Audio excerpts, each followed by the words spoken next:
Welcome back. I hope you managed to catch a breath or a coffee and a snack. So finally, we'd like to wrap up our annual summit program. And last but not the least, we have a really inspiring conversation ahead of us. So the last conversation is titled "The City Includes," and is going to be led by Louise Bruton. Louise is an art journalist, playwright, disability rights activist, DJ, aspiring screenwriter, and author.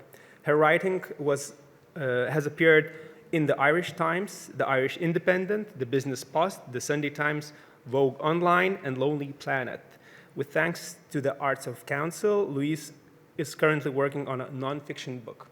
So it's our pleasure to welcome you on the stage, and we really look forward to this conversation. Louise. Hi, everybody. Thanks so much for joining us after your lunch and day 2 of this gathering of great minds. So we've got a great selection of people here to speak about their professions, their expertise, and their personal experiences with housing in the places where we live, and if they are indeed suitable for everybody, making a city livable and accessible. So I'll introduce everybody from the left to right. So on my left, your far right, we have Fíonnadh McGonigle, who's the Standards and Monitoring Officer at the National Disability Authority and Centre for Excellence in Universal Design. Then we have Nicola Ryan, the co-director of Studio Red's Architects. We have Felix Hemmers here, who is the project manager and curator at Baukultur, NRW. Yep, I'm trying to avoid pronouncing German words. To my right, we have Jack Kavanagh, who's the director of Move the Needle, and then furthest here on the right, and one of the most important people here, on the panel, obviously, last best, John Fulham, the public engagement manager at the Irish Wheelchair Association. So we've got a number of presentations that we are going to run through and then we can get down to the meat and bones of it all and see just what's going on and why can't these cities work for the people that live in them. So starting first, we're going to have Fíonnadh presenting. Good afternoon. My name's Fíonnadh McGonigle. I'm an architect by profession, and I have been working with the Centre for Excellence in Universal Design for 2 years. And it's my pleasure to be here today and have the opportunity to speak about universal design in the context of housing for a city. I suspect, like many people in this room, I have experience of watching as a family member faces the challenges of growing older. Most recently, I watched as my father, a relatively young man who had been active, energetic, and engaged in community all his life, be faced with the challenges of ill health and mobility as a result of his cancer diagnosis. One of these challenges included not being able to visit my own home because, unfortunately, it's not universally designed. So that really brought home to me the importance of universal design in housing.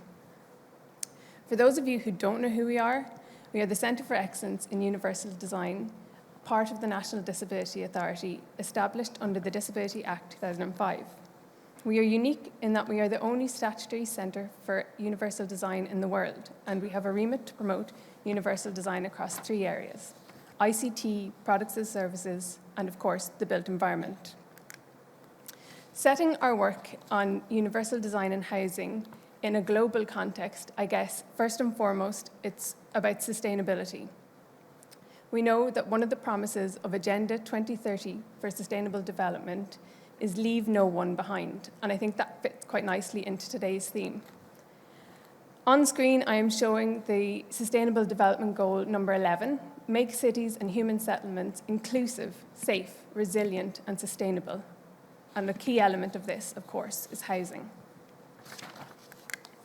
So what is universal design? Universal design, it's set out in the Disability Act as being the design and composition of environments so that they can be accessed, understood, used to the greatest extent possible by all people, regardless of their age, size, ability, or disability. The focus of universal design is the experience of people in the environments that we design. These people, of course, are diverse. We are all different, and our characteristics can change throughout our lifetime. Universal design assumes that all of us will at some point in our lives experience a disability to some degree, be it permanent or temporary. So I would urge you to consider universal design as designing for your future selves. Universal design takes the perspective that good design works well for everyone, whereas poor design can cause stress, inconvenience, pain, and even loss of independence. The Census 2022 gave us some really interesting information which highlighted the need for universal design. 22% of our population reported having a disability, and perhaps more significantly in this context, 40% of households reported having at least one member of the house having a disability. And of course, we know disability affects families as well as individuals.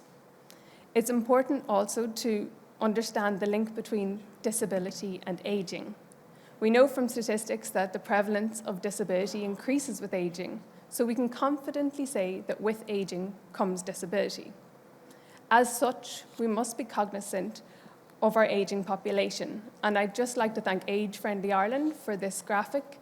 On the left, you can see that from the latest census data, there were over 830,000 people over the age of 65 in Ireland, and there are projections into the 2050s of 1.8 million people over the age of 65. Surely evidence for universal design in the coming decades and beyond. Universal design appears in a number of policies. Shown on screen are the housing options for our ageing population and the National Housing Strategy for Disabled People. A positive response to these that we've seen is a number of county development plans, including specific targets for universal design homes in housing schemes. For example, Dublin City Council sets the objective for 25% of apartments to be universally designed where there are more than 10 units. Of course, we have Part M regulations, which sets minimum requirements and requires new dwellings to be visitable. We know that when we use the minimum as a target, we're unlikely to achieve anything beyond. Universal design aims for houses to be livable, not just visitable. And in 2015, we published our Universal Design Guidelines for Homes in Ireland, which is available on our website. Recognising the need to go beyond guidance, we are currently working with the National Standards Authority of Ireland to develop a new Irish standard for universal design dwellings. We're setting out 2 categories of universal design dwellings, and we're working with a diverse working group made up of disabled persons organisations, people with experience and expertise in neurodiversity, occupational therapists, architects, engineers, the Department of Housing, and many more. Universal design can be seen as a process, and without including the diverse users in that process, we're unlikely to achieve an inclusive outcome. Thank you.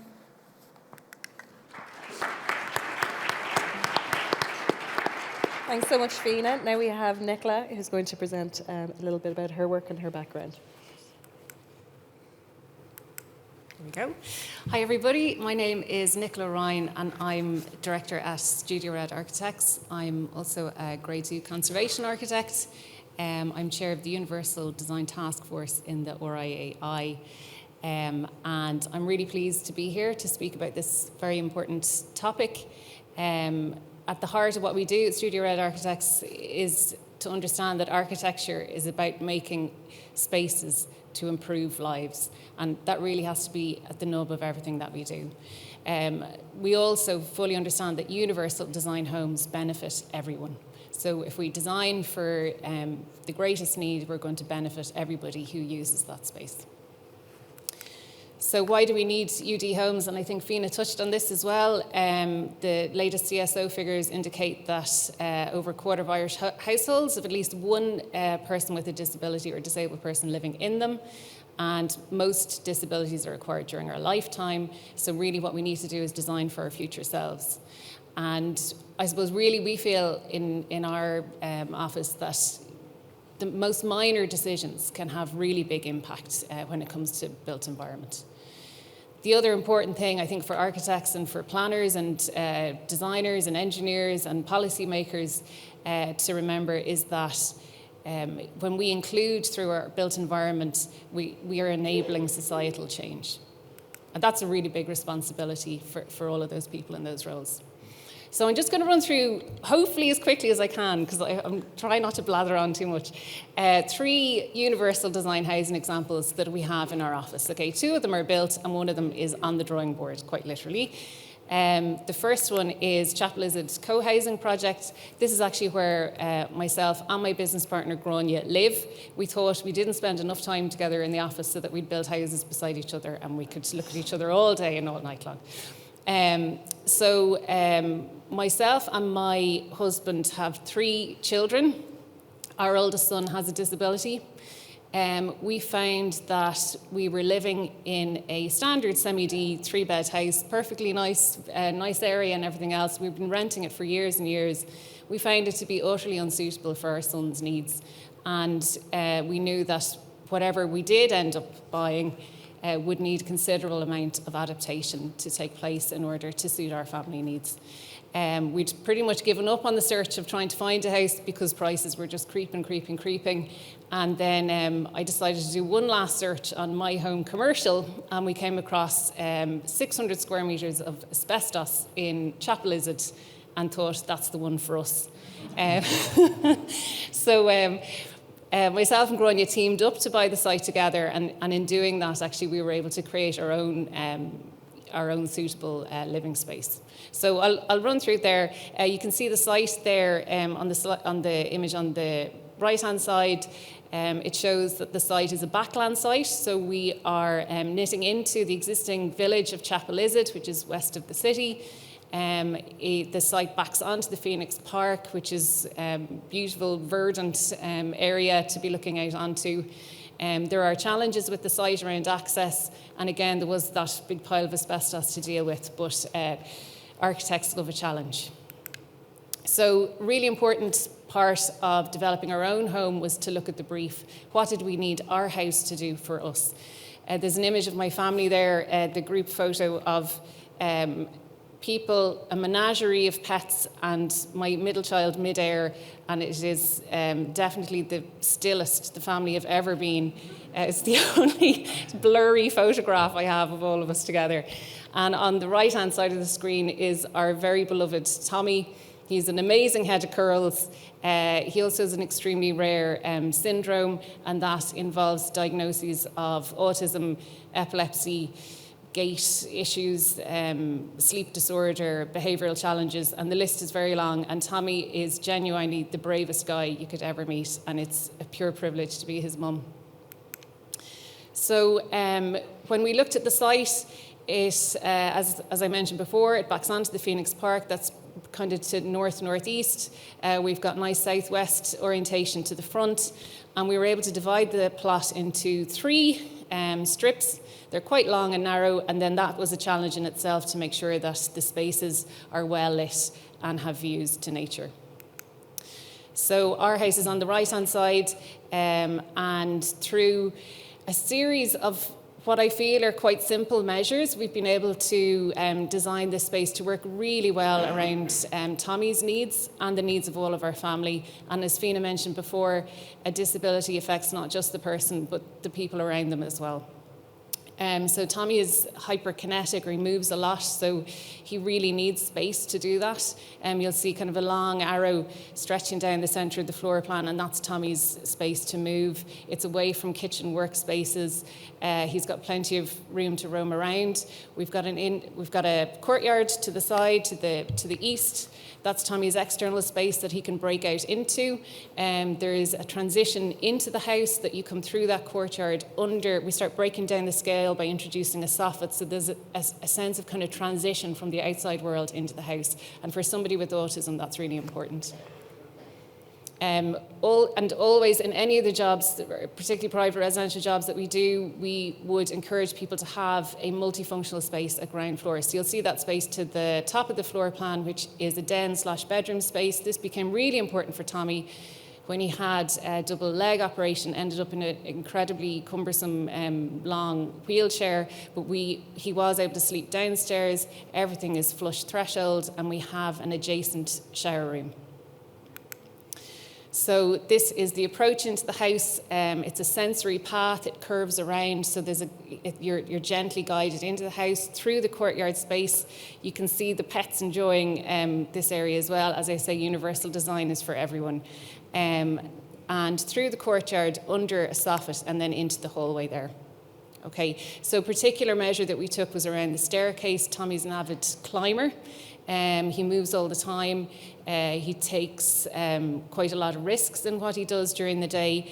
He does require a lot of vigilance, but in designing some of those risks out, we're able to give Tommy much more independence in the house and not have to track him around. He's now 15. He does not want his mother hanging out with him all the time. This is our kitchen space, so again, very defined workspace in the kitchen. We found an island really useful in terms of managing distressed behaviours, that there's spaces to move around. We have full height cabinets that can be closed off, so they hide away things like kettles or knives and things like that when needs be, but they can all be opened up again, and they're really, really handy for when you're having people over, because you can just shove everything in, and then it looks like you live like an architect, but you actually don't. You'll see there the staircase has vertical fins that reach from the ground floor all the way up to the ceiling, and that just cuts out that challenge of climbing. Tommy loves more than anything else to balance on a banister and just rock backwards and forwards. He's looking for that big thrill, and combined with epilepsy, that's just not a good situation at all.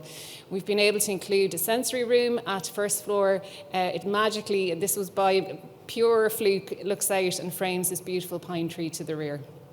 So that sensory room is marked out with particular floor surface, a dark colour, and he can get into that little pea pod. It gives really deep pressure, and you can look out on nature. So again, it is that kind of providing opportunities to connect with nature. And that's really calming for all of us. Tommy loves a bath. He's the cleanest 15-year-old you'll meet. At the bath, we have included a roof light overhead, so that when he's lying in the bath, he can look up at stars or sky or clouds passing overhead. And at first floor, remember I was saying we back onto the Phoenix Park, we've located a sitting room at that point, and we've got this ever-changing view out through a canopy of trees, and it's an absolute delight when you do get 5 minutes to sit in that room. It is really lovely. So the next project, so this one's on our drawing board. This is for private clients in Killaloo. Am I going way over time? Yeah. Okay. I'll go as fast as I can. This is, again, a backland site. And I keep probably referring to this backland. And the next one is a backland site as well. But a big part of providing universal design, enabling homes, is to knit people into communities. We need services, we need amenities, we need not to have to rely on a car. And by locating them into an area that has all of that, you know, the bus stops, the shops, the cafes, everything, the church, everything there already, we're eliminating a whole host of barriers for the people living in the new homes. Okay, so these are a set of 2 Universal Design Plus apartments in a site behind Church Street in Killaloo. So our clients had 2 street fronting properties, and then actually quite a large site in behind. And we find this a lot kind of in Irish towns, that sometimes there can be quite a tight plot grain along the street, but then there is quite a bit of vacant space in behind, and that is something that we can look to utilise. So there's the site there. It's outlined in red. It's showing it fronting onto Church Street. There's also, and this was really critical for us, there's a small laneway that links to John Street at the side/rear. The site is very sloping, but we were able to use that to our advantage.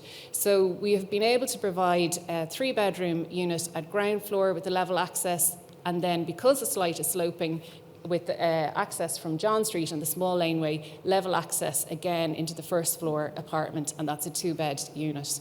These are really beautifully laid out, we feel. They have lovely southwest light to the rear. We have taken the typology of just very simple A-frame volumes that would be found typically in this Irish town, and broken them up into a kind of semi-ad hoc arrangement to the rear to fit into the community that people will be living in. So that's a section there, shows that very sloping site. So that's how we were able to get level access to both. And that in itself just eliminates the need for steps or lifts or whatever else. To the front at the street, the clients have opted to provide a changing place bathroom for the town of Killaloe. They're a very special set of clients, and access then has been formed through to the backland site beyond. The image on the right-hand side shows the southwest facing courtyard and terrace spaces above for the first floor unit. And again, so it's just a lovely place to be. This is a before photograph. This is also in Killaloe, another backland site, and these a different set of clients. I love the M7, going up and down it all the time. This is a stables block and a backland site that overlooks the River Shannon. And again, in town, sometimes there's a real focus on the main street, and then we've got this beauty out beyond, and this project avails of that. So again, we have this idea of knitting into an existing community. So the project entailed conversion of the stables into 4 studio spaces, and then a new long-term living or age-in-place single-storey dwelling to the rear. And that's the plan there. So you can see the existing long linear stable block. So there are 2 units at ground floor, 2 units at first floor, and a central service core. We've created a semi-private space off of the main street, and this is a place where the artists can come, people can come in and visit the studio spaces. So we've got public on Main Street, then semi-private, which feeds into the stables, and then private beyond that, which brings you into the dwelling. It's a tight site, so it was challenging to get all of this in. And I have to say the planners were really receptive of our ideas. So the site section is shown in this slide, and the dwelling to the rear is kind of, it's low and long. That's it sitting in context. We've used salvaged local stone to knit the new dwelling, which is quite contemporary, into that sort of backland ad hoc arrangement, and it overlooks the River Shannon. That's the stables development there. We've popped up the roof so that we could get 2 units at the upper floor, and that made the project commercially viable for them. And then the new dwelling has used that stone, as I mentioned, in a more contemporary way, and huge views out to the Shannon. The house has been arranged so that very much it will accommodate the client's needs as they age in place over time, and the 2 dogs. So that is my piece done. I hope I didn't talk too much. And really, I suppose, just to summarise again, that architecture is about making spaces to improve lives, be that building or public spaces. And Tommy is my why. Amazing, thank you so much.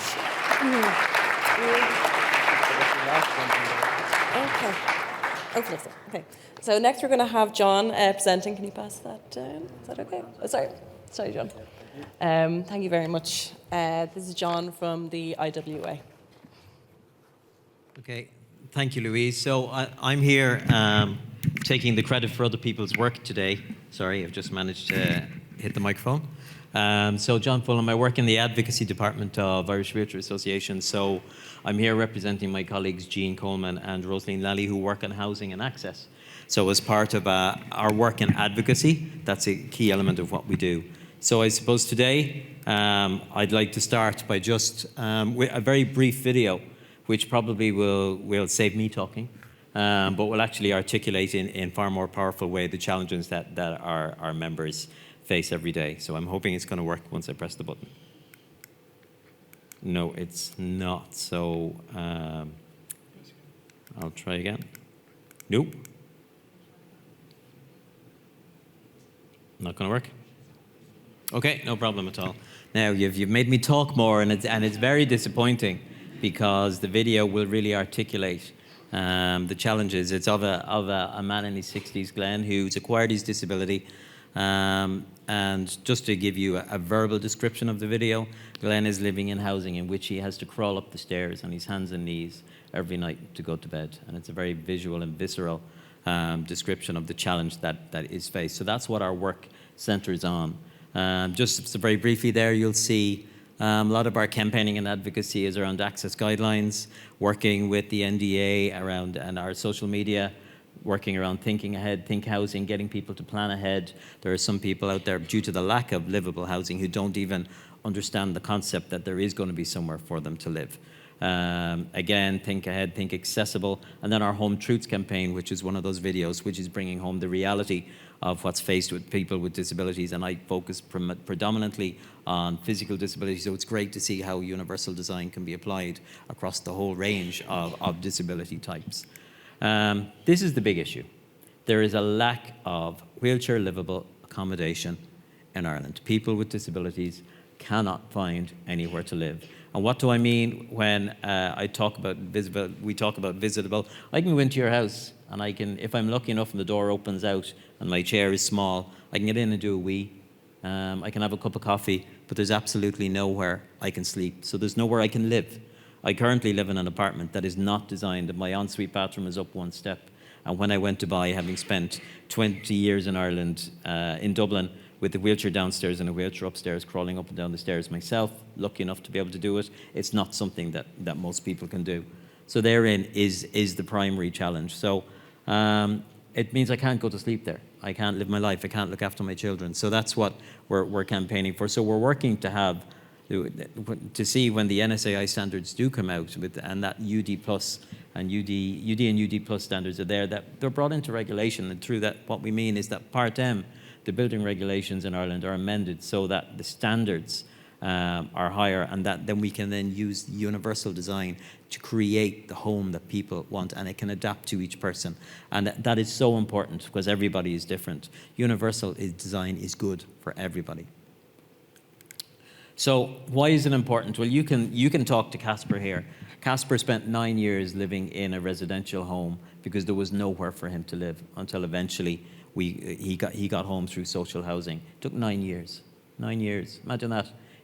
One day you come off a bike, you have an injury, and you find yourself living in an inappropriate setting. Or Geraldine Lavelle up in Mayo, who spent 10 years living in an old folks' home. She was 25, I think, when she was living in there.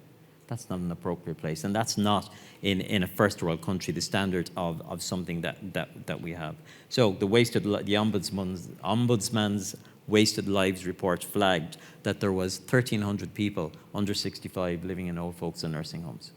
That number has come down, but that's not acceptable. So that's why our work is important. So, but it's not just, and I need to say this, it's not just about the wheelchair livable. The National Housing Strategy is brilliant. You referred to it there, but it needs to be resourced. You can't just have a strategy and not put the will behind it. The housing adaptation grants, particularly, that will probably come up in conversation an awful lot. They're not fit for purpose. Yes, they've been brought from 30,000 to 40,000, but you know the price of building somewhere. You know the price of construction costs and the design that goes into it. It's not fit for purpose, and it doesn't meet the needs of what people have to get. And it's not just about social housing. A lot of what I'll talk about is that people who are in the lower socio-economic bracket, they don't have the means to necessarily build themselves, but there are people out there like myself who didn't qualify for anything I want to buy, and there was nowhere for me to buy, and there still isn't. So you're left with the option of building yourself, and Jack, you can talk to that later on. But there's also, it's a chicken and egg. People require a lot of people require personal assistant packages. So the system that we have in place to give people personal support to live independently just isn't there. You might get your house, but if your personal assistant package isn't in place, you can't take the house, and then you're put to the back of the list again. So there are more pieces to this jigsaw. There's lack of assistive technology. So again, there's a lack of funding that, if you can put in correct technology, you're reducing the reliance on personal assistance packages. So all of a sudden, you're forward thinking, and then put that in with good universal design. Now you're realizing true inclusivity, true equity, and true independence. And then the last piece that's not on this slide is the built environment. So it's the right house in the right place with the right support. But if I can go out my front door and the rest of the town around me isn't accessible, so if we can have universal design to have us in there, in the middle of the community, great. But then if we can't use the community, So there are a number of issues, and that's why, you know, standards rather than guidelines is always preferable, because guidelines lead to interpretation and subjectivity. But if you can put the package together, wheelchair livable housing, so that's the bottom line. Without that, the rest is actually irrelevant.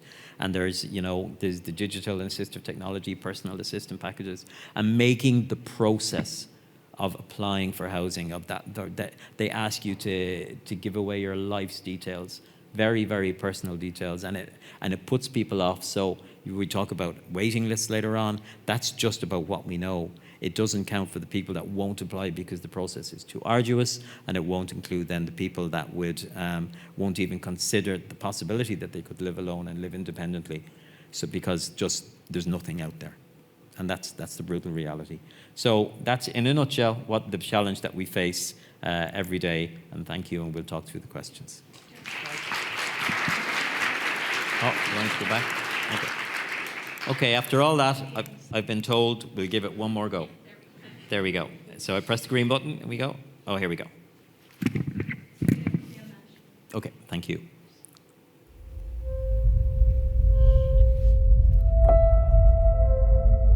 Property-wise, when one's trying to find a place, that's tough enough. When you're a disabled person trying to find a place, it's even tougher. Dealing with the councils, which I've been doing now for the past 5 years, despite doctor's letters, specialist reports, occupational physio reports, I've still been left in my current accommodation situation, where I have to literally crawl the stairs on my knuckles to get to my bed or my bathroom.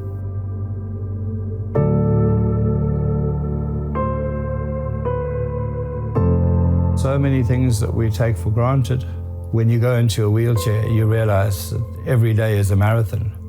You present your situation to somebody in housing, and often the person you're dealing to has no experience in that field, trying to direct you in terms of you've got HAP, off you go, but not realizing the difficulties that you encounter getting from A to B and finding that property that's suitable for a wheelchair user.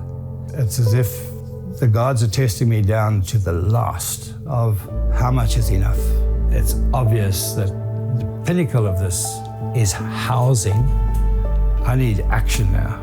I need an apartment on one level so I can function as a human being and spend some quality time with my children.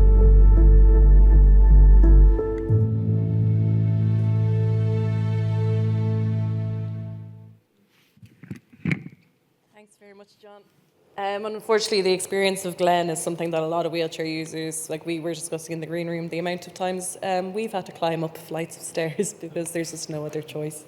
So our last presentation before we move on to Jack, we'll be speaking to Jack shortly after this, but is Felix, who's going to bring us out of Ireland and to give us a European perspective. Okay, yeah, thank you, Louise. Thank you again.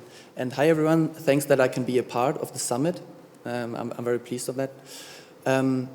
Yeah, maybe I can give a little, a different point of view, because I'm speaking here today as curator of Baukultur Nordrhein-Westfalen. It's an association. We are in the western part of Germany, and our vision is, or what we basically do is, we try to convey different topics of architecture, of urban planning, of city life into the public. We want to open a dialogue in the public about these really important aspects. And we do it project-wise, so we have one project, for example, that focuses on making our cities more resilient to climate change and all what comes with that. We have another project that deals with using existent materials. In the panel before, it was already a topic to not have to transport building materials tens of thousands of kilometers, but see what's there and what we can do with the stuff that is already locally there. For example, we did a project last year where buildings that get demolished get basically separated into their materials. They get stacked up on a place, and people who are building new stuff can go there and see which parts of these stuff they can use maybe to build their home or to rebuild their home.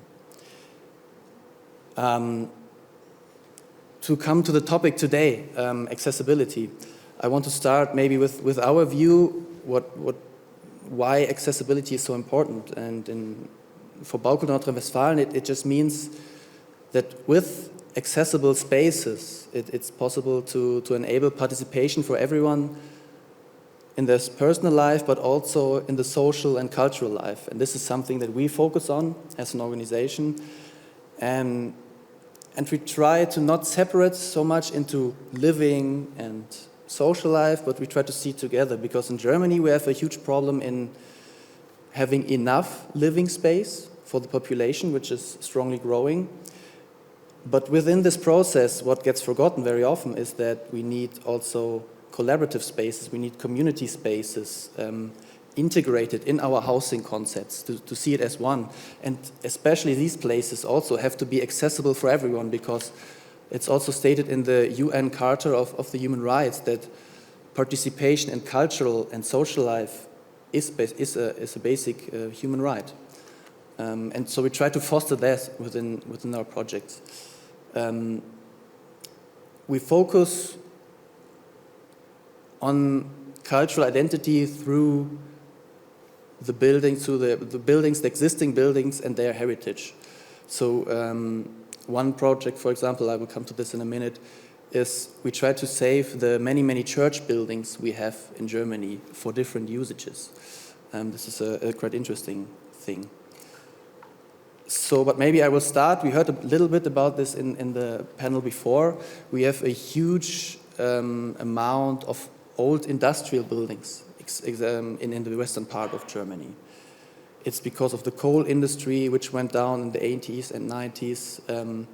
And a lot of these buildings were transformed into cultural spaces for everyone. We see here a picture of the Zeche Zollverein in the city of Essen, which has been transformed into a multifunctional community space with museums, with food courts, with everything. And one base of this was to try to do it in a universal design matter. The one thing you can see in this picture is basically an escalator. And this escalator is a gesture. I mean, the architect could have also said, we just put the stairs and the elevator into the building, but we want to do a gesture to say everyone is welcomed and everyone is needed here in this space. So they did this huge escalator. It was the longest one in Europe for a long time, just to show that everyone should be able to come here and enjoy this cultural and collective space. The problem with that in Germany is very often that there is more or less a fight between the heritage architects and the architects who say we want to use the space for everyone. And this is why I took this example, because I think it's a very great project to show it's not one or the other, it can be both together. Because here you can see this escalator fits perfectly into the existing structure, because it's basically inspired by these, you can see it on the top left corner, by these old coal lines, transporting lines. And the design of the new escalator is basically just inspired by this, and so transforms this heritage space into something new. I was talking about the churches earlier. In Germany, we have over 45,000 church buildings. And a lot of them, over 50%, are standing empty right now because there are huge issues. A lot of people are leaving the church institutions, the Protestant and the Catholic, because of different stuff. But this results basically in those church buildings standing empty. And these buildings are very often, in architectural sense, very important buildings for the heritage, for the culture. For example, like Gottfried Böhm, Rudolf Schwarz, very important architects from the time after the Second World War. They started their career, or their most famous buildings are basically churches.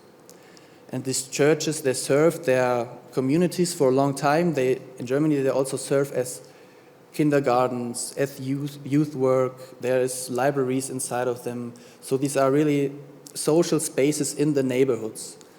And if these buildings get lost, the social impact gets also lost. And what we try to do with our project, which is called churches as fourth places. We heard earlier the third place. We said churches can do even more than third places because they are basically the most emotional buildings we have, maybe even more emotional than football stadiums or anything.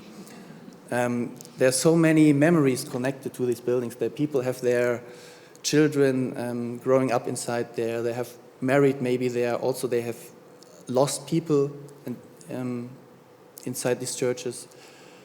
So there's a lot of emotion connected to them. And we want to save these buildings and make them new, accessible neighborhood centers, because there's a huge lack in Germany of these neighborhood centers where all people can come together, can talk. There's no need to buy anything, so there's non-commercial spaces. And churches are more or less the last buildings who can possibly do that. And this here is a church in Bochum, in the western part of Germany. This is the interior. It was rebuilt and redesigned as an intercultural center, because the neighborhood was deeply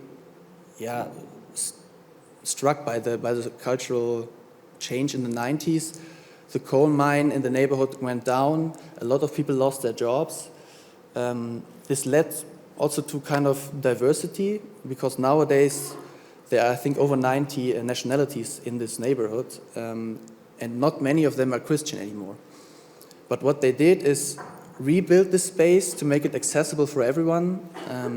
They built ramps and everything, and they now do language courses inside, they do art courses inside, they do music courses inside, they have a small library inside, they have an open kitchen where everyone can come and get something to eat, and it just became a really vibrant social meeting point for the neighborhood. This is a project, this is what's going on right now in Cologne, also in the west of Germany. It's in the building process right now. This is an old church, not used for 10 years now. The plan was to demolish it, but then there was an association built and we did new plans, which resulted basically in 4 new housing units getting built around this church. They're all, they meet the German standards, the new standards, like they're accessible for wheelchair persons. They have all elevators and everything.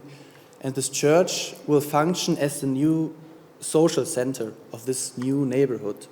There will be offices from the city inside of this building.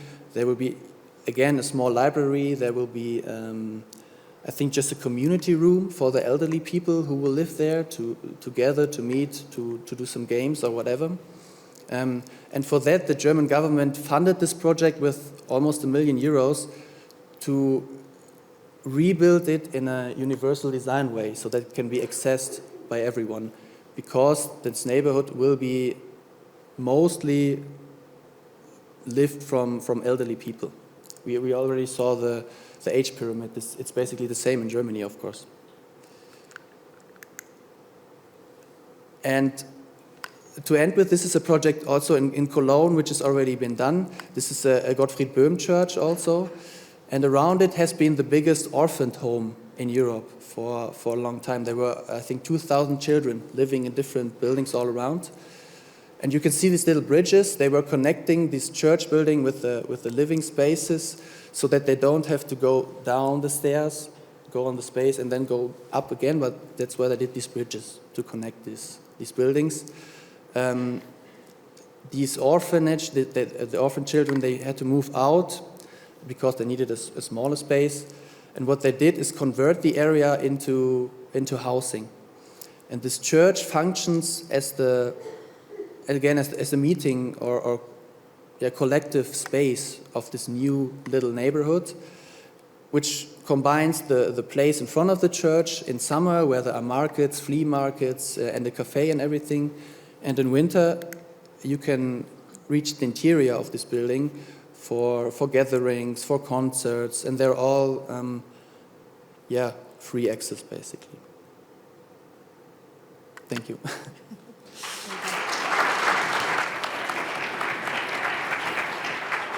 Thanks so much, Felix. I'm sure there's a lot of people who have a building in their minds now where they're like, if only we could do something like that with that building.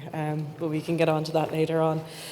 So, Jack, you are probably our panellist with the most recent experience / frustration with the Irish housing situation. Can you tell us a little bit about your experience? I think it's the last 3 years you've been trying to make this happen for yourself.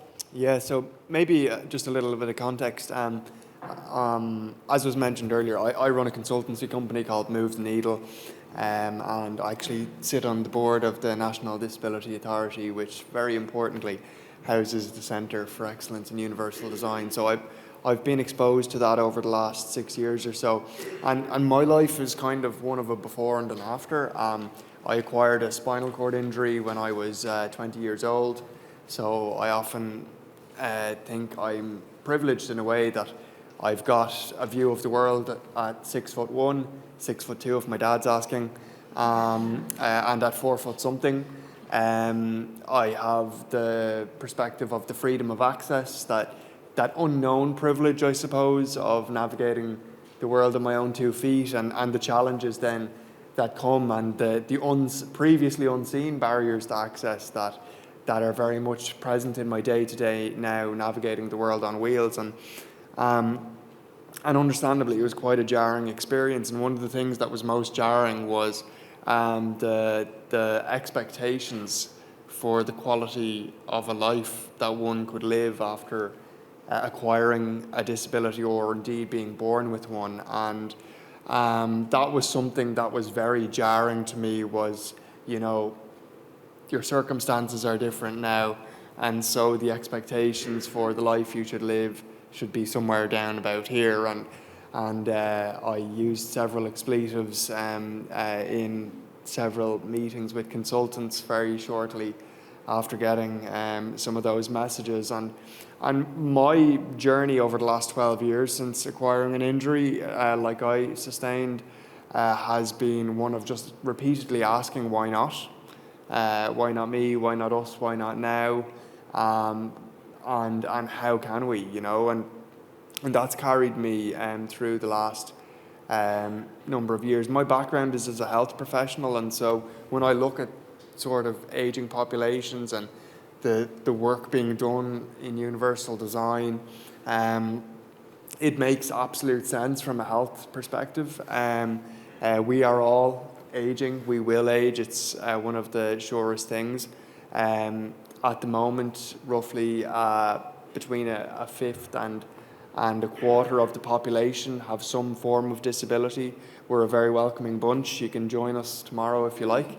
And that's just it. You just don't know when it might be you, a family member, a niece or a nephew, a son or a daughter that arrives into the world with a different set of requirements. And so with all this background, a number of years ago, I set out to get my own place, and initially was on the public market.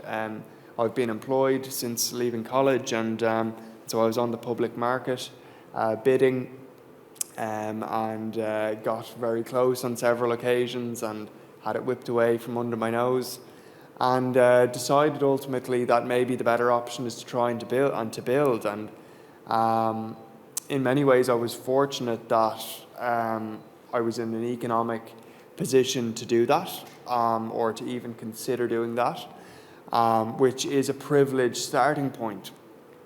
But in many ways it was not without frustration at every hurdle. From the initial application, I took 3 years to get a successful planning grant. There was many periods during that time where it was put on ice. I was told I was applying with a local needs application.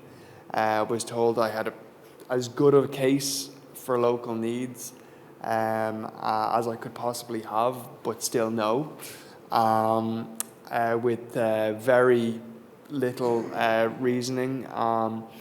And ultimately it took a couple of sort of interventions from above, I would say, to get us over the line, and interventions that really people should never have to resort to.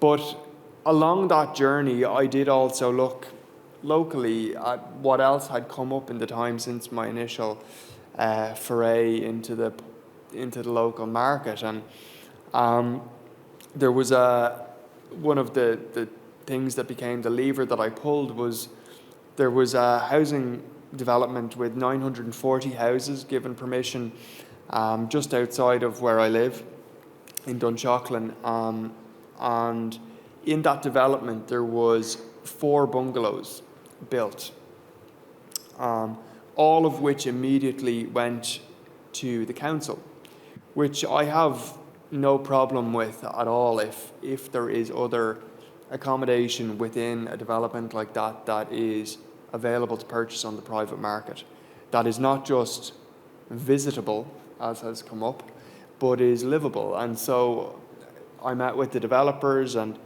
was really the only option that I had was to consider a 4-bed house, and to consider putting a lift in and screw up the entire configuration of downstairs and upstairs, for the tidy sum of $500,000 before considering a lift, you know. And so at every point it was challenging, and maybe what wasn't being seen here is like, this is a young person who at every point has made the attempt to be independent, to be constructive, to be out in the world, and to be contributing.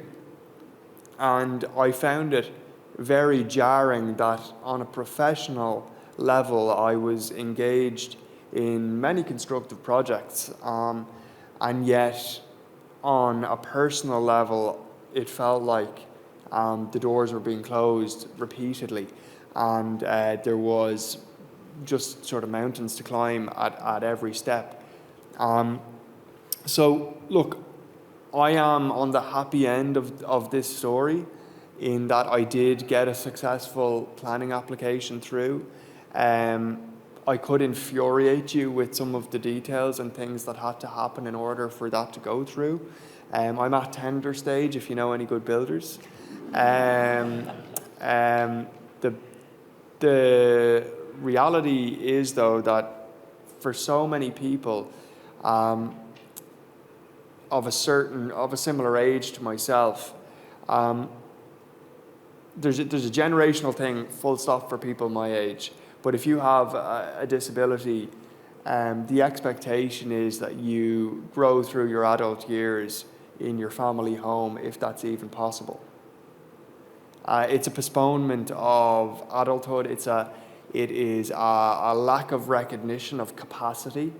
It is a lack of recognition that you might be in a relationship that's ready to take the next step, that you're seeking to progress your level of independence, that you're, any number of other elements to live an independent an independent life, and to have a quality of life that comes from having your own space. And I suppose I've been given the opportunity to share a little bit of my own journey to this point today, but very much consider that I am speaking for many around the country, and I'm sure around the world, that find themselves in a position where they've done everything within their power to put themselves in a position, like many of their peers, to be on a level playing field, and then find themselves once again disadvantaged once they get to the starting line. So we can pick apart the puzzle, but yeah, there's so many elements there that you've brought up that like you were so lucky to be able to get planning permission in the area that you are from, and there's so many people it's a universal problem at this stage where people tend not to be able to live in the areas that they grow up anymore due to lack of housing, due to rising prices. So if you're in a similar situation where you're trying to create an accessible home for yourself that's close to the community you want to be with, people, that's kind of considered a luxury now. So, and just as well, I want to, Fíonnadh, you mentioned a statistic there about the amount of accommodations that should be accessible within apartment blocks if there's 10 or more. It's 25%. 25%. For Dublin City Council. For Dublin City Council. Yeah. There's no guarantee that those places will go to people who need them, which opens up just how big of a crisis it is. It's the first person past the post who can get those homes. And is that something that you experienced, where you would look at something and then it would be, like you said, you mentioned the council buying up a couple of places, but would the perfect ground floor apartment be gone before you even got there? Or?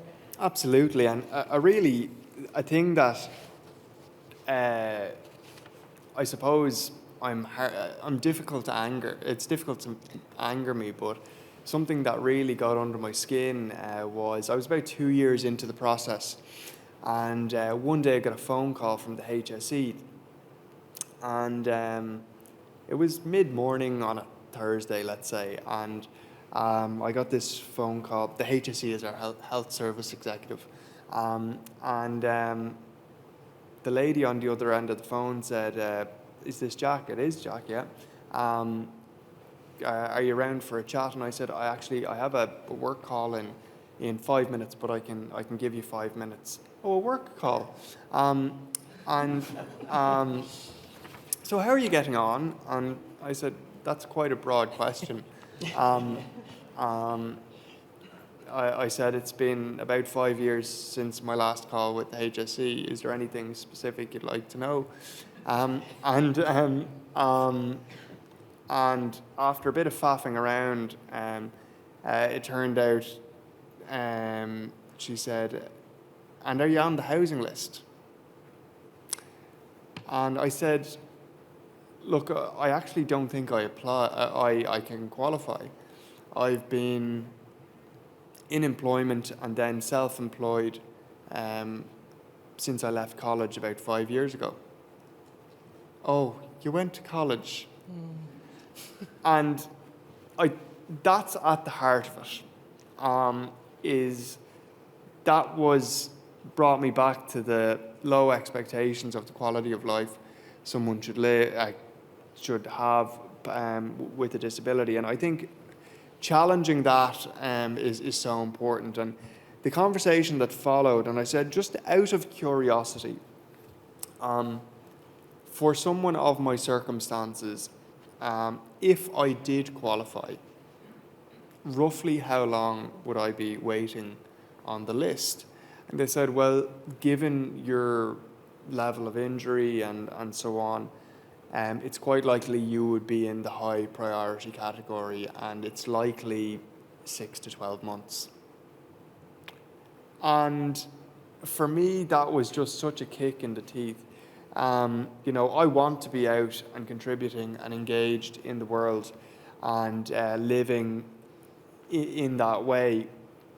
And yet, it was almost like a punishment in that moment for having taken those steps to put myself in a position to start a business and continue it and do all the things that someone that is self-employed needs to do to just get mortgage approval, never mind find a place where they can build or buy.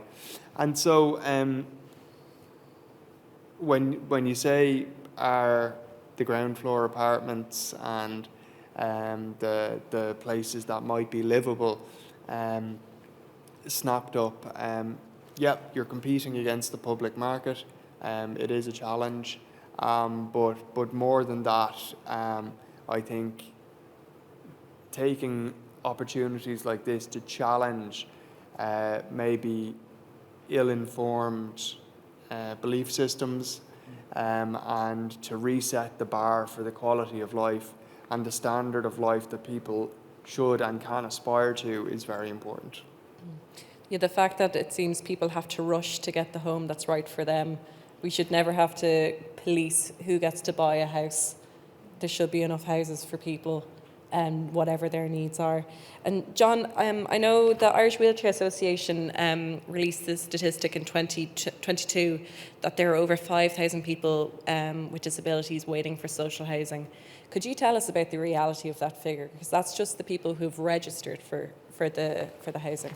Yeah, it's very much around the people who are on the list, but that's all disability types. So it was only in 2023 that finally there was a tick box put on the social housing application form to flag whether you needed wheelchair accessible accommodation or not.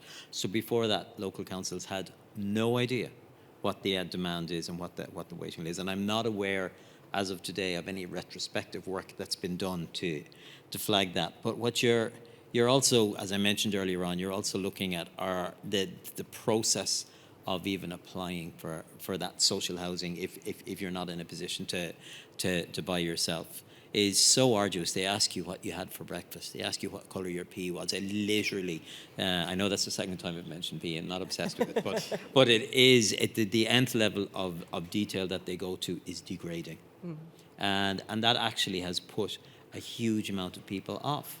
So that's why we were out there campaigning, going, you need to think about your future.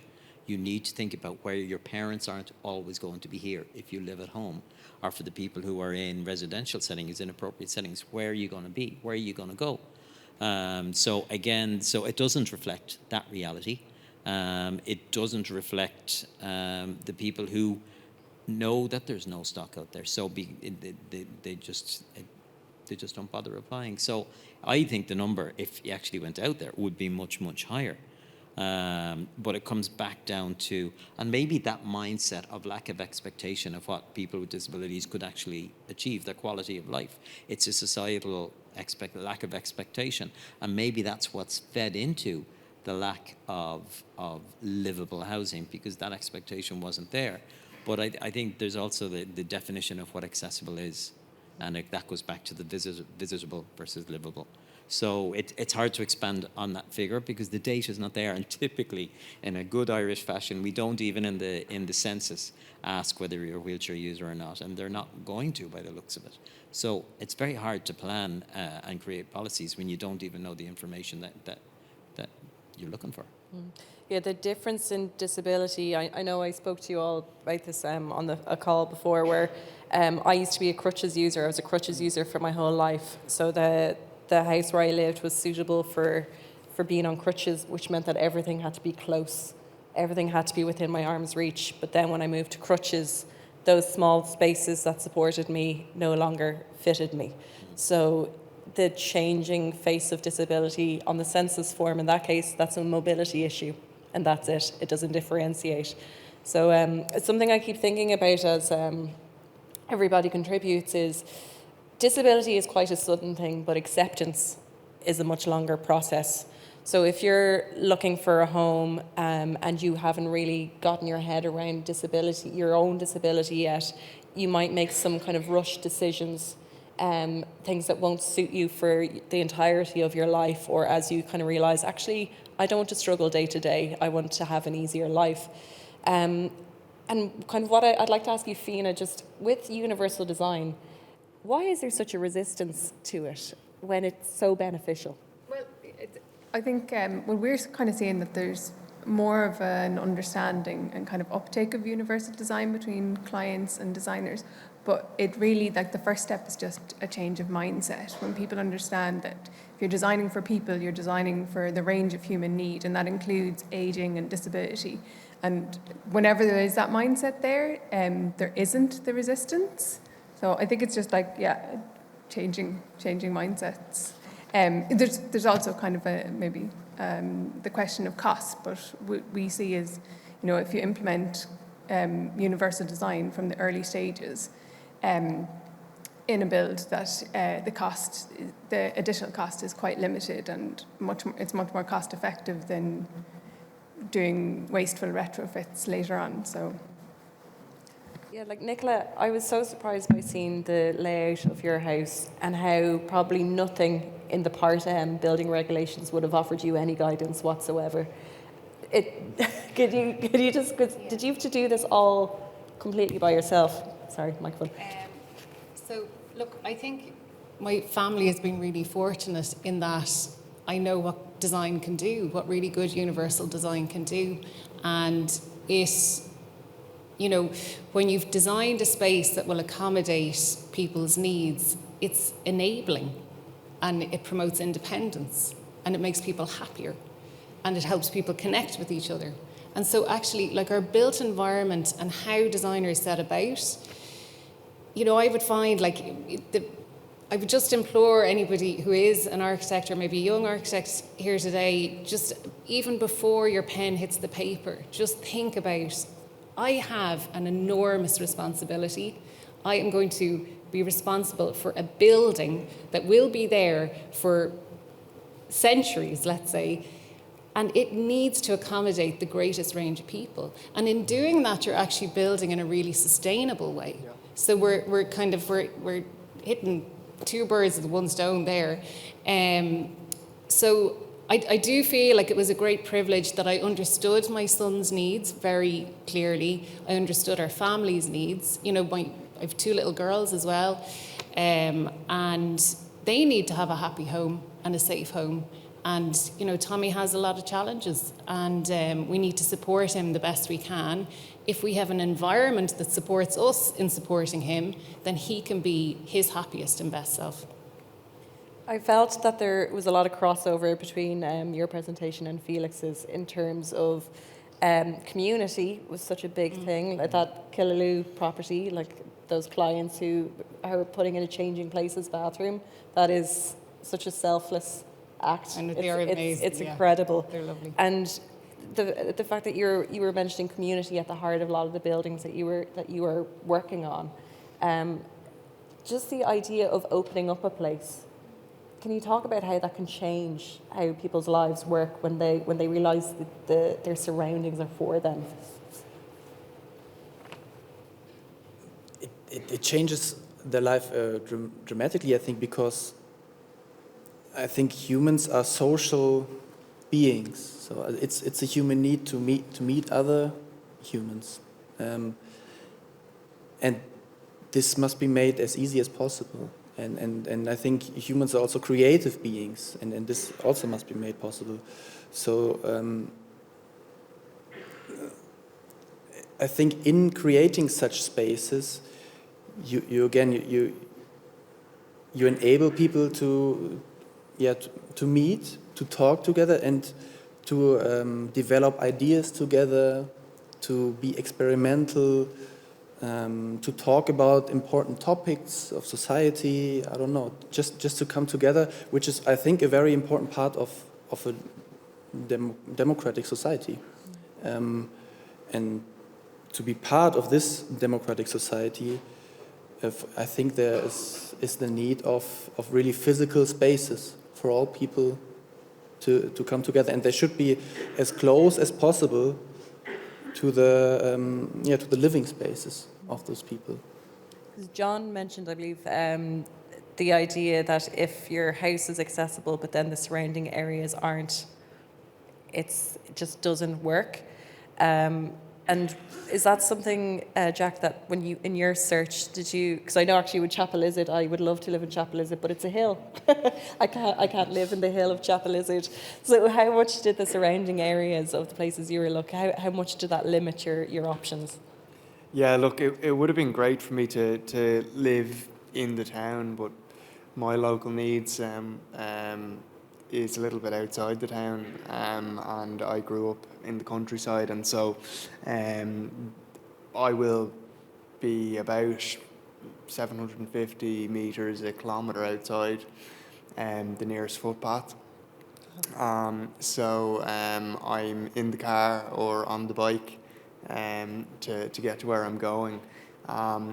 But the value, I suppose, in another way of that is that I did have the opportunity to design a single level dwelling that doesn't rely on a lift should the power go out or those kinds of things. And so there are pros and cons for all of these things, I nearly did rip up the plan at the very last minute and say, feck this, I'm moving to the other side of the city and going to immerse myself into a community and into the heart of a community that I currently don't have strong links to, but to be in the heart of it. But ultimately, the dominant reason and the thing that makes the most sense to me is my family and friends are in the vicinity of where I will be building, and so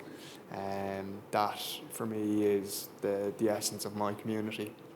Now, I'm aware that we need some time to ask the wider room to give them the microphone. So I'll just wrap up the panel section here now and ask each of you, if you could ban or restrict one thing to make sure a city was more livable, what would it be? I'll start with Fíonnadh and we'll work our way. I'm not sure what I'd ban necessarily, but I know from all our feedback, from all the consultations, it comes down to accessible transport. So I think we could find something in there. Like, it's so important for people to have access to education, work, services, to socialise. So something in transport, sure. Can I take a positive Yes. spin as well? Yeah, I would love wider footpaths. Oh, or any footpaths in the Or a footpath. Wider footpaths would be amazing. And if we think of, let's say, if two wheelchair users are passing, there's a width required for that. If I'm supporting Tommy by helping him to be safe on a footpath, we're 2 people wide. If he has an assistance dog, we've got a dog onto that too. If I'm holding another child, it's just wider footpaths enable. So, again, architects, planners, please, wide footpaths would be great. Felix? I was also thinking about the designing transport universally, because in my city where I live in Essen in Germany, we have a quite good transportation system, but you cannot use it with a wheelchair. It's just, there are regulations and they build sometimes some lifts, but they are always out of charge or not working. No one is maintaining them. And people know that, and they don't even try to go out because of these, barriers. And this basically restricts people from taking place in the social life, and this is something I would I think a lot of people think lifts are the answer, but when a lift is broken, the place is immediately inaccessible. So the lift is not accessible. Jack, one thing? I'd love to say level thresholds into buildings, but we're in an old city, and so I would, on a positive front, love it to be mandated to have like a portable ramp access for anywhere that doesn't have step-free access. And John, final say? Rather controversially, I'd ban shared spaces as we're currently rolling them out. Disabled people aren't vulnerable, but the way we're designing our towns and our cities are putting people with disabilities in a vulnerable position. And for example, the Bus Connect system that the NTA completely ignored the feedback from the consultations with disabled people, and unfortunately they're now rolling out an infrastructure that vision impaired people have to cross cycleways without any restrictions to get to bus stops. So as we're rolling out shared spaces right now, I'd get rid of them and I would reconfigure. There's a space for everybody. I'm not anti-cyclist, I'm not anti-public transport, but I am shared spaces in a different way, spaces for people in the right way. You don't want to strike up a fight with the cyclists. No, anyway. So give a round of applause for everybody on the panel. Thank you so much. I believe we have 2 roving microphones, so if anybody has a question for any of our panelists, please put your hand up and I'll send the microphone to you, if anyone there. Hand up straight here up the front, or midway. Hi, you both kind of touched there on at the end about like lifts and how that can't be how you rely on things to make things accessible. And recently with one of the storms in Ireland, there was a story of a family who had planned for the potential that their chairlift was not going to work in the morning, and they slept downstairs and during the night a tree fell on their house and ended up saving potentially lives. But I guess it just highlights when you rely on technology solely to make things accessible, it's not going to always work. And I think that storm really highlighted like the forward planning you need to put into every step of how you're living your life in order to make sure that you can operate in the next day. So I guess just prompting a discussion on like the technology, and I know it was mentioned there at the end about lifts. But yeah, that was my question. Yeah, does anybody have further thoughts on technology? Yeah, I think it's a really valid point that we need to have flexibility. I know in the new the new draft national standard for UD and UD plus homes. For UD homes, so it's a house that is, or a apartment that's visitable by a wheelchair user, there is there's a requirement to have a space that can be used as a bedroom at the entrance level.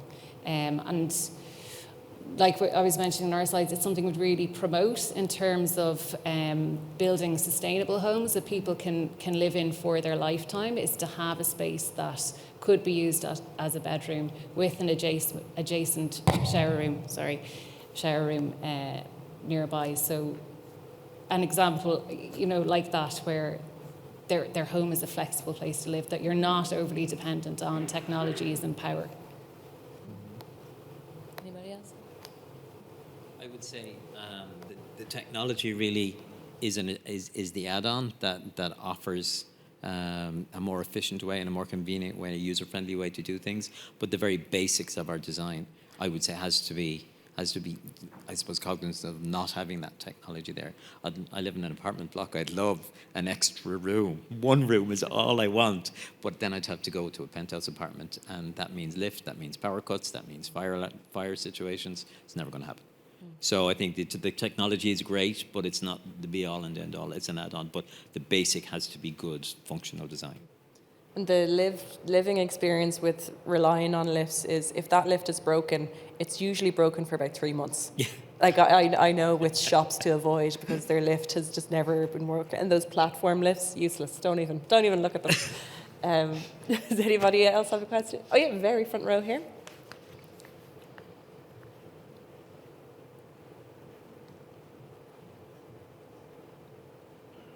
Hi, thank you. I'm Michaela, I'm from Czech Republic, and thank you for this beautiful discussion. I have one comment related to your very last question. It's about the barriers you all have to encounter while you live in the city and want to, enjoy your everyday life. In Czech Republic, there is like a big initiative with and even like a big Facebook group that is called Toilets for Everyone, because the biggest obstacle, especially in Prague but also other cities, is it's wheelchair friendly toilets. That's actually one of the biggest pinpoints. If you want to, enjoy your social life, if you want to go anywhere, you actually have to, provide or have your basic needs to be provided. So how is it, for example, in Germany or in Ireland? Because I thought it's funny to remove it just to this basic need, but actually it's one of the biggest needs we have. So. Comes back to weeing again, John. It's your specialist topic. I think you should answer. Specialist topic. I suppose it's my specialist topic because I've been faced with the indignity of having to go to the toilet when people standing over me, looking at me. I can't close the door. And it's a very undignified process. And I always say to people who've made the effort to put in a properly accessible toilet, not with the hand dryer put up on the wall behind the toilet where I can't get to it. So it's the thought behind what you're trying to do is to say thank you for giving me the dignity of a pee in private. And it's a basic human right we all want. Let's be honest. But I suppose I have come across in Ireland places. There's a restaurant on Dawson Street that had a wheelchair accessible toilet, and when I last went in there, they told me it was no longer a wheelchair accessible toilet; it was a storeroom. So now we've taken a retrospective step back, and I'm starting to see more and more of that as well. I don't know about your experiences, but it's about minimum practice versus actually putting in the proper design and the thought behind it. So it's the intent. So I if I want to check out my hair, because you always want to be looking good, the mirrors are always up here. I'm not the tallest guy in the world, and that to me is just basic thought. It's not even about design; it's about thought. But the basic standards are, and power chairs are getting bigger and bigger now. So I think the minimum standard is a term we need to start moving away from. I will say the Centre for Excellence in Universal Design has done amazing work on changing places toilets, and I know just off Nassau Street there in the Arts Block in Trinity, there was one of the first changing places toilets in Dublin, and that's very much open to use for whoever wants it, and the basic dignity and security of someone knowing that they can get access to bathroom facilities, that can be the thing that enables someone to come to the city for a day or not. That is the thing that gives a parent the assurance that their child will have what they need, or someone that is pursuing independence, the security that they will be able to navigate their day with comfort and confidence, and I think that is the rollout of changing places toilets much more ubiquitously would be very much a game changer. Yeah, we definitely welcome the kind of inclusion, the revision of the technical guidance or their building regulations to provide for changing places toilets. And last year we did publish a guidance document for changing places toilets, which included for the management and the maintenance, which would be outside of the regulations. I know when that campaign launched in 2015, I think there was 8 official changing places toilets, and now in all of Ireland. And I think now with official, I think there's only about 20 now, less. A specific number. Yeah, there are 21 very soon because it's being put into our buildings. Because there's unofficial changing places toilets, and then there's official changing places toilets. And if anyone's not familiar with that, they're larger bathrooms that have a changing table, bed, a hoist. There's kind of larger kind of washing facilities, so it enables people who have larger power chairs or people who are going in with assistance or whatever. And it's that thing of knowing you could maybe go to the cinema and not have to rush home because you need to go to the bathroom. You can go to Nassau Street, or you can go to Arsenal has one. There's lots of interesting locations for the changing places. Or you could go for a day out and not dehydrate yourself. Yeah.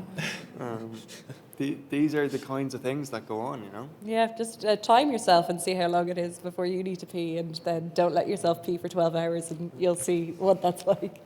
Have we any other questions from the floor? You have someone over here with the hat. All right.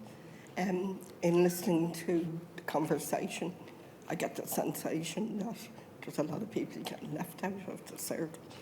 In a nutshell, I have a rare disease, childhood genetic, which was wrongly diagnosed. Could you hold the mic closer? Which was wrongly diagnosed. I apologise for a lot of years, and it caused a lot of confusion and trouble.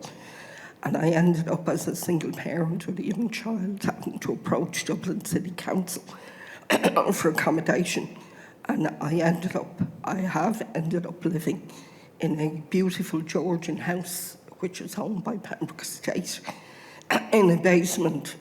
And I gutted it when I moved into it because I had family money at the time. Dublin City Council don't maintain their property for anyone. And when I approached Dublin City Council and told them I had a rare disease, one of their employees abruptly said to me, what storybook did you get that from? That's the way I was spoken to.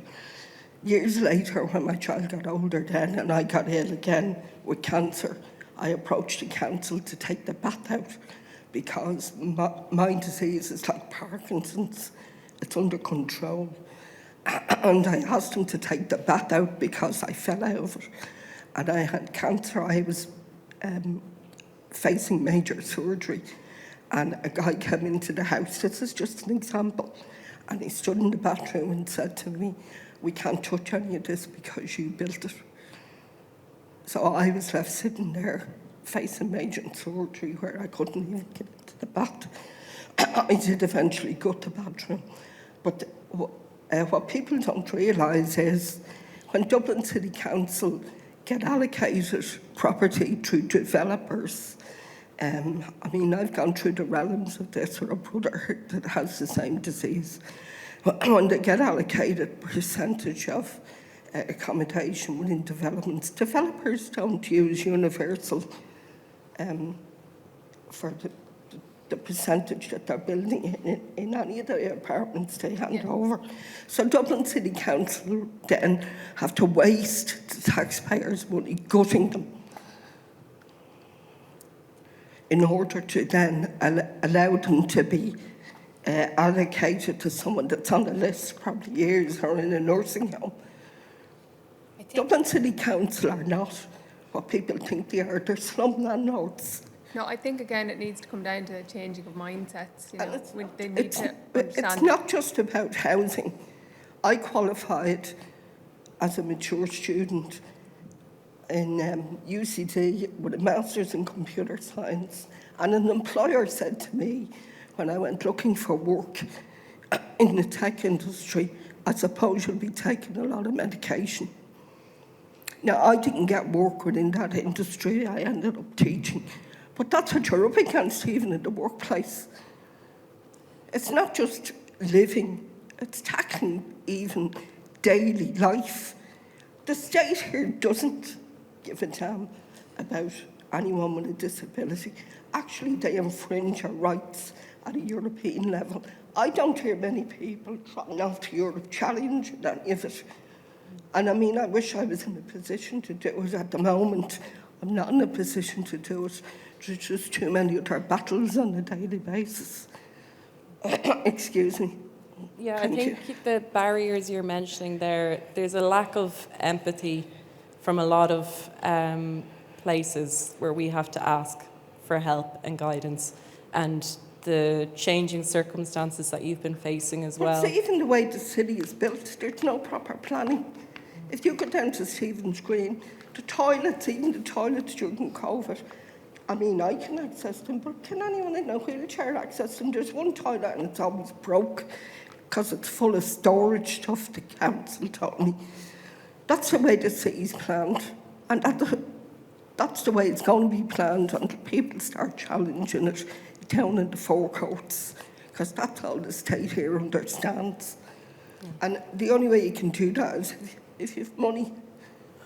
I think just I admire you greatly, and you faced massive challenges. I think in terms I'm not looking for sympathy. I'm just I'm just looking it's pure admiration. I'm looking for what Europe has claimed is a natural right where people with disabilities they're supposed to have the same rights, and this country hasn't. Yeah, I think in terms of the built environment, I think there is a piece there where if somebody is going to move into a new home, that they have autonomy, they have a say, they're consulted on what it is that they themselves need, because all of our needs are different.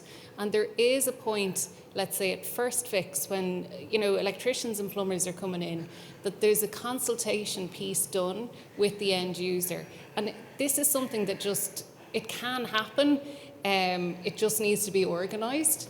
As to what are your particular requirements now and into the future, and how do we properly accommodate those and do it in a way that's sustainable and helpful and enabling for the person who's going to live in the home.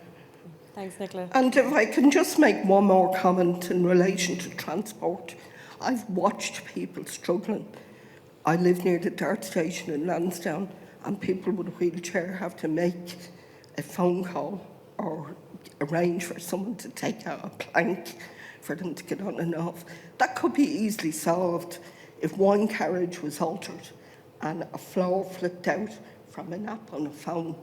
It could be very technically easily altered if one carriage was accessible for people with wheelchairs, and also for people who are elderly with walkers and other pieces of machinery. This country, people are getting older and they're not getting younger.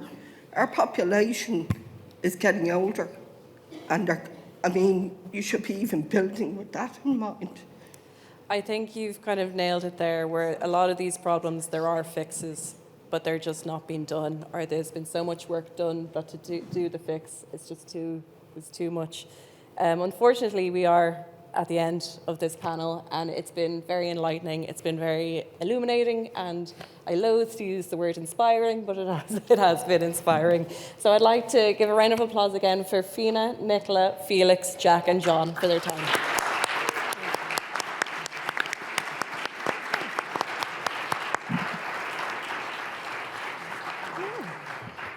Very well done.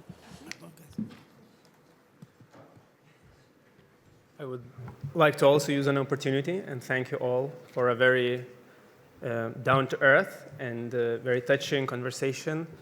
It really made us all reflect, imagine, and I hope also act to make our cities not only visitable, but also livable for our different life stages.